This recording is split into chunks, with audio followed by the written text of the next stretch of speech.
ay rated SPG. Striktong patnubay at gabay ng magulang ang kailangan. Maaaring may masiselang tema, lengguwahe, karahasan, sexual, horror o droga na hindi angkop sa mga...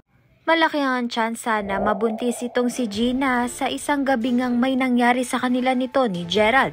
Dahil ito ngang si Gerald ay nakipaghiwalay na nga dito kay Betsy at malaya na nga siyang mahalin ang gusto niya. Samantalang ito ngang si Gina ay tuluyan na ngang nahulog dito nga kay Gerald dahil nga madalas nga sila nito magkasama at magkatabi pa nga sila gabi-gabi sa kama. Samantalang laking panghihinayang naman nga nito ni Betsy na pinakawala niya nga itong si Gerald dahil kahit papano nga ay nakakatulong nga itong si Gerald sa pangangailangan nga nito ni Betsy. Sa kabilang banda naman nga critical pa rin nga ang lagay ng ina nga nito ni Gina sa ospital kaya naman nga't may posibilidad na umuwi na nga itong si Robert at Minda sa Pilipinas at doon na nga magpagaling at kukuha nga sila ng caregiver at si Betsy nga ang magiging caregiver nito ni Minda at dahil nga nagiging mahina na nga itong si Minda ay gagamitin naman nga ni Betsy ang tsansa upang ngang landiin ito ngang si